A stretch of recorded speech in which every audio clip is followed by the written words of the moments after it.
സൂക്ഷ്മദർശിനി എന്ന സിനിമയുടെ പ്രൊമോഷന്റെ ഭാഗമായി നടന്ന ഒരു ഇന്റർവ്യൂവിൽ തന്റെ വരാനിരിക്കുന്ന സിനിമകളെക്കുറിച്ചുള്ള ചോദ്യത്തിന്റെ ഉത്തരമായി ബേസിൽ ജോസഫ് വളരെയധികം എക്സൈറ്റഡ് ആയി പറഞ്ഞ ഒരു സിനിമയാണ് ട്രാവിൻകൂട് ഷാപ്പ്.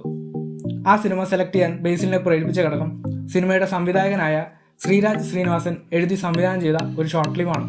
ആ ഷോർട്ട് ഫിലിമാണ് ഇന്ന് ഞങ്ങൾ പരിചയപ്പെടുത്തുന്നത്. Welcome to Filmy Talks. ഇതൊരു ഡാർക്ക് ഹ്യൂമർ ജോണറിൽ വരുന്ന ഷോർട്ട് ഫിലിമാണ്.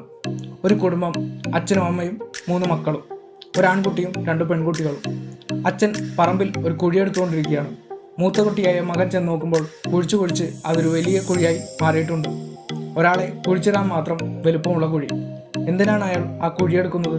ഈ ഒരു പ്ലോട്ടിനെ അമ്മയും മക്കളും നോക്കിക്കാണുന്ന ഭയത്തിലൂടെ എൻഗേജിങ്ങും ത്രില്ലിങ്ങുമായി ഹ്യൂമർ സൈഡ് നിലനിർത്തിക്കൊണ്ട് തന്നെ അവതരിപ്പിക്കുകയാണ് സംവിധായകൻ.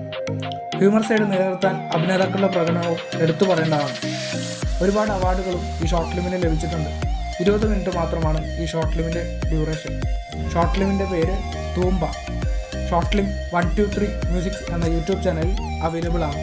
3 വർഷത്തിന് മുമ്പ് റിലീസായി അധികം ആരും ശ്രദ്ധിക്കാതിരുന്ന ഈ ഷോർട്ട് ഫിലിം ഇപ്പോൾ 2 ലക്ഷത്തിലധികം വ്യൂസുമായി മുന്നോട്ട് പോയിക്കൊണ്ടിരിക്കുകയാണ്. ബേസിൽ ജോസഫിന് പുറമെ സൗബിൻ ഷാഹിറും ചെമ്മൻ വിനോദുമാണ് ട്രാവിൻകൂട് ഷാപ്പിലെ മറ്റ് പ്രധാന അഭിനേതാക്കൾ. സിനിമയുടെ ട്രെയിലറിൽ നിന്നും ഒരു ക്രൈം ഡാർക്ക് ഹ്യൂമർ ജോണറിൽപ്പെടുന്ന സിനിമയാണെന്നാണ് ഞങ്ങൾക്ക് അനുഭവപ്പെട്ടത്. ഈ മാസം, അതായത് ജനുവരി 16-നാണ് സിനിമയുടെ റിലീസ്. സിനിമ വലിയൊരു വിജയമാകട്ടെ എന്ന് ആശംസിക്കുന്നു.